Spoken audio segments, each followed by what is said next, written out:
tap water that's unfiltered. So tap water, again, also has microplastics.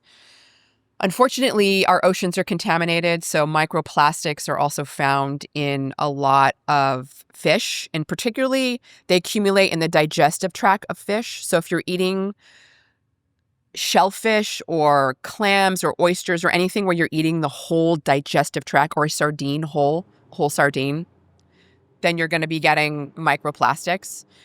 Heat is a big one. Okay, I would say that is one of the main, culprits when you're combining that with plastic. So a lot of your to-go coffees that you're drinking from Starbucks, yep. Anything like that is a huge one, because there's been studies looking at BPA leaching into liquid when heat, like boiling water, is applied. It increases the leaching by 55 times, which is huge.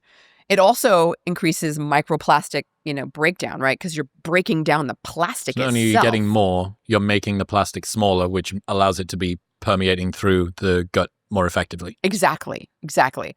I can't tell you how many to-go coffees I've had in my life. And, another big source now, this is like new coming out. I mean, there's been a couple of studies that have come out on this, is tea bags. Okay. Because you're adding hot water to tea, and the tea bags themselves are made of either polypropylene, they're made of nylon, or they're made of, interestingly, cellulose, which you would think wouldn't have microplastics, but I think they must be mixed. There must be a mixture of stuff in there. And there's this new study came out, really just a couple of months ago, showing that you can get anywhere between millions to billions of microplastic particles per milliliter. Per milliliter. How much is that compared with the normal sort of, that's a large dose? It's a lot. Okay. It's a lot. What I'm getting at is, there's not that. I think what's happening is the heat is breaking the plastic down. These tea bags are made of plastic. And so, consuming these tea bags, again, when you're getting to-go tea, it's like, I'm like, all I can think about is like, I'm consuming a plastic tea. Yeah. But you have to remember, there's a lot of studies, at least with green tea, showing that green tea has huge benefits for cognition. It delays dementia. It might even offset the microplastics you've had to consume. Yeah. So, clearly people are drinking tea out of probably tea bags. So it's not like, at least with green tea, it seems like there's some benefits. Right. But so those are some of the major sources. Then there's also, it's in our salt. And then air. Right. So like that's another one if you're living in a polluted place. If you're, again, internally venting your dryer ventilation in your house, that's another major source.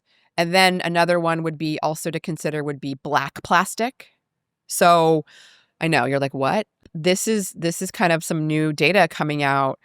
Black plastic is often made from recycled electronics. And you mean bits of plastic that are black? I mean black utensils, like your black spatula, or black plastic, forks and knives, or your black plastic lid on a to-go coffee cup, black sushi, the bottom of a sushi container, bottom of like a rotisserie chicken. If you've ever bought a rotisserie chicken from the grocery store, that black, right? Black plastic. It's often made from recycled electronics, and recycled electronics often have chemicals in them that are added to prevent fires from starting. Like, they don't want electronics starting fires, so they add these brominated flame retardants, which are carcinogenic. They are not supposed to be in food. You don't suck on your electronics.